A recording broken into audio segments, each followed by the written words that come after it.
बच्चों, कक्षा 10 विषय गणित और अपनी प्रश्नावली चल रही है सर्कल 12वीं 12.1 अपने हल कर चुकी हैं। 12.2 के क्वेश्चन हल करने से पहले जो उसमें आपकी जो प्रमेय है उससे पहले इस प्रश्नावली में भी जो आपके काम आएगी तो उनको मैंने समझाने का प्रयास किया है और आपको याद करवाने का भी कि ये सारी प्रमेय आपको याद होगी तो आप जो क्वेश्चन है वो आसानी से कर सकोगे। लगभग क्वेश्चनों में ये प्रमेय आपकी यूज होगी।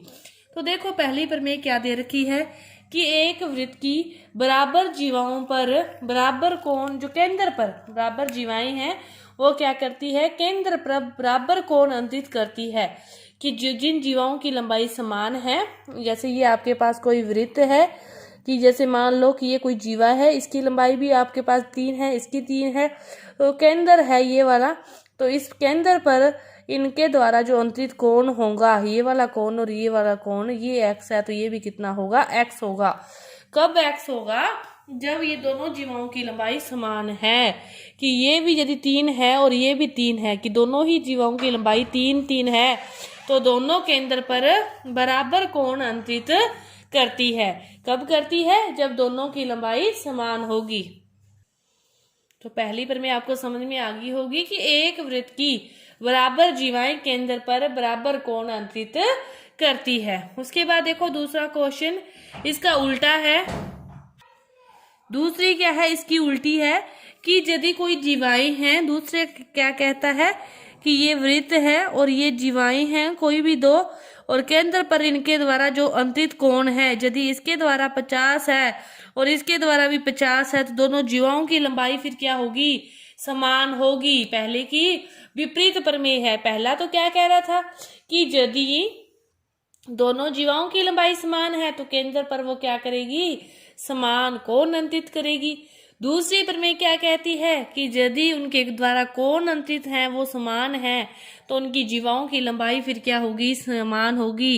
यदि ये 3 होगी तो ये भी कितनी होगी, फिर 3 होगी। दूसरे पहला और दूसरा एक दूसरे की विपरीत है। इसके बाद देखो तीसरा क्या कहता है कि एक वृत्त के केंद्र से एक जीवा पर डाला गया लंब जीवा को समद्विभाजित करता है।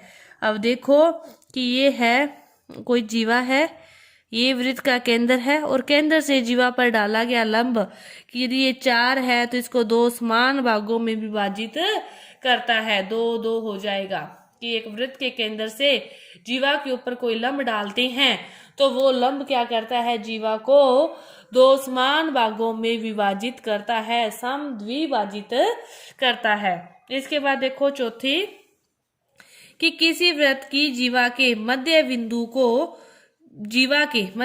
को केंद्र से मिलाते हैं तो वह के जीवा पर लंब होती है।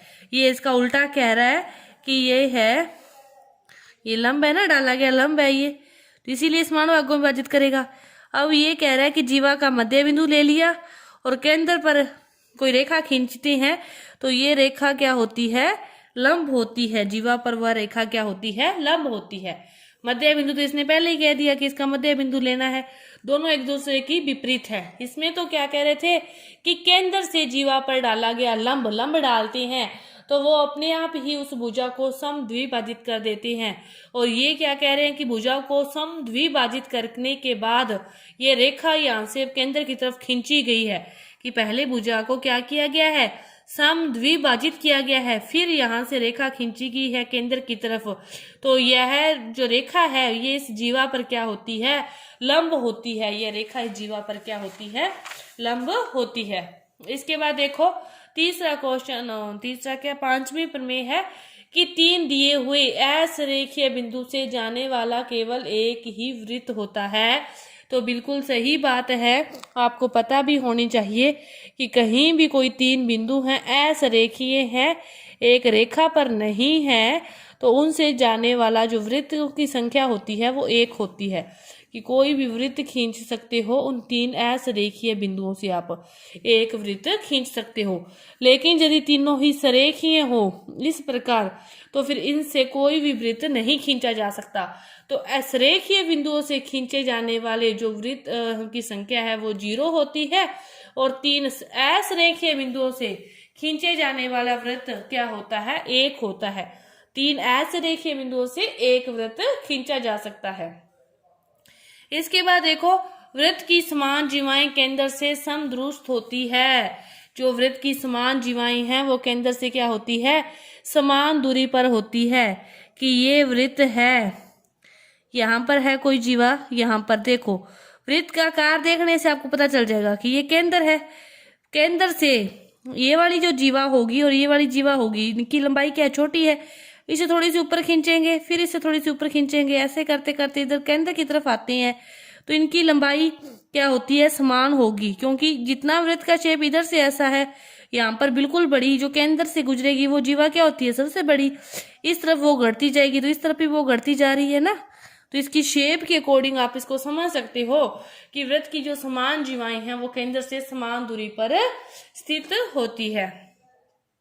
और इसका जो अगला है वो इसका उल्टा है कि जो वृत्त की जीवाएं हैं वो केंद्र से बराबर दूरी पर हो। कि इसने कह दिया कि यहाँ पर है कि इधर केंद्र है, इससे यहाँ पे 2 सेंटीमीटर पर कोई जीवा है, नीचे भी 2 सेंटीमीटर पर कोई जीवा है, तो जितनी लंबाई इस जीवा की होगी उतनी ही लंबाई क्या होगी, इस जीवा की होगी। इसका बिल्कुल अपोजिट। इसमें तो क्या है कि वृत्त की जो समान जीवाएं हैं, इसने जीवाएं बता दी समान है, तो उनकी केंद्र से दूरी क्या होगी, बराबर होगी। ये क्या कह रहा है कि यदि जीवाएं समान है तो उसकी केंद्र से दूरी बराबर होगी। ये क्या कह रहा है कि यदि उनकी केंद्र से दूरी बराबर है तो फिर वो जीवाएं क्या होगी, परस्पर बराबर होगी। यदि उनकी केंद्र से दूरी बराबर है तो जीवाएं भी बराबर होगी। तो फटाफट दोबारा से देख लो एक बार। पहली प्रमेय क्या कह रही है कि वृत्त की जो बराबर जीवाएं हैं वो केंद्र पर क्या करती है, बराबर कोण अंकित करती है। और वृत्त के केंद्र से जीवा पर डाला गया लंब जीवा को क्या करता है, 2 समान भागों में विभाजित करता है। और 3 ऐसे रेखीय बिंदुओं से केवल एक सर्कल खींचा जा सकता है। और वृत्त की जो समान जीवाएं हैं वो केंद्र से क्या होती है, समान दूरी पर स्थित होती है। तो आपकी इस प्रश्नावली को करने से पहले की जो ये प्रमेय थी ये आपके लिए जरूरी थी, इस प्रश्नावली में आपके काम आएगी। तो ये पूरी हुई और प्रश्नावली को अपनी अगली वीडियो में करेंगे। धन्यवाद।